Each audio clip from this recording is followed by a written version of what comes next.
ಚಿತ್ರದುರ್ಗದ ಕೃಷಿ ಸಂಶೋಧನಾ ಕೇಂದ್ರದಲ್ಲಿ ಗಲಾಟೆ ನಡೆದಿರುವಂಥದ್ದು. ಹಿರಿಯೂರು ಸಮೀಪದ ಬಬ್ಬೂರು ಕೃಷಿ ಸಂಶೋಧನಾ ಕೇಂದ್ರದಲ್ಲಿ ಗಲಾಟೆ ನಡೆದಿದೆ. ಪ್ರಾಯೋಗಿಕ ಪರೀಕ್ಷೆಯನ್ನು ರದ್ದು ಮಾಡಿ ಮರುಪರೀಕ್ಷೆ ಮಾಡಿದ್ದನ್ನು ಖಂಡಿಸಿ ಈ ಗಲಾಟೆಯನ್ನು ಮಾಡಲಾಗಿರುವಂಥದ್ದು. ವಿದ್ಯಾರ್ಥಿಗಳು ಹಾಗೆ ಪೋಷಕರಿಂದ ಕಾಲೇಜು ಆವರಣದಲ್ಲಿ ದಾಂಧಲೆ ನಡೆಸಲಾಗಿದೆ. ಆವರಣದಲ್ಲಿದ್ದ ಹೂಕುಂಡಗಳನ್ನು ಒಡೆದುಹಾಕಿ ಆಕ್ರೋಶವನ್ನು ವ್ಯಕ್ತಪಡಿಸಿದ್ದಾರೆ ಪೋಷಕರು. ಚಿತ್ರದುರ್ಗದ ಬಬ್ಬೂರು ಕೃಷಿ ಮತ್ತು ತೋಟಗಾರಿಕಾ ಯೂನಿವರ್ಸಿಟಿಯ ಬಳಿಯಲ್ಲಿ ಈ ಘಟನೆ ನಡೆದಿರುವಂಥದ್ದು. ಕೂಡಲೇ ಮರುಪರೀಕ್ಷೆಯನ್ನು ರದ್ದು ಮಾಡಬೇಕು ಅಂತೇಳಿ ಪೋಷಕರು ಒತ್ತಾಯವನ್ನು ಮಾಡಿದ್ದಾರೆ. 1,000ಕ್ಕೂ ಹೆಚ್ಚು ಪೋಷಕರು ಜಮಾವಣೆಯಾಗಿ ಅಲ್ಲಿ ಗಲಾಟೆ ಮಾಡ್ತಾ ಇದ್ರು. ಹೀಗಾಗಿ ನಿಯಂತ್ರಿಸೋದಕ್ಕೆ ಸಿಬ್ಬಂದಿ ಹರಸಾಹಸವನ್ನು ಪಡಬೇಕಾದಂತಹ ಪರಿಸ್ಥಿತಿ ಬಂತು.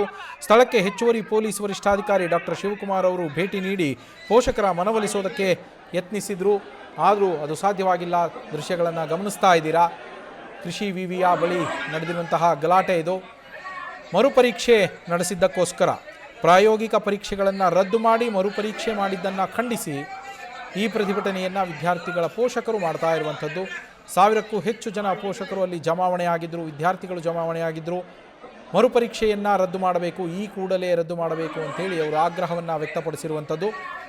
ಈ ಸಂದರ್ಭದಲ್ಲಿ ಅಲ್ಲಿ ಗಲಾಟೆಗಳಾಗಿದ್ದು ಹೂಕುಂಡಗಳನ್ನೆಲ್ಲ ಹೊಡೆದು ತಮ್ಮ ಆಕ್ರೋಶವನ್ನು ಪ್ರತಿಭಟನಾಕಾರರು ವ್ಯಕ್ತಪಡಿಸಿದ್ದಾರೆ. ಅವರನ್ನು ಕಂಟ್ರೋಲ್ ಮಾಡೋದಕ್ಕೆ ಸಾಕಷ್ಟು ಹರಸಾಹಸವನ್ನು ಪೊಲೀಸರು ಪಡಬೇಕಾಯಿತು.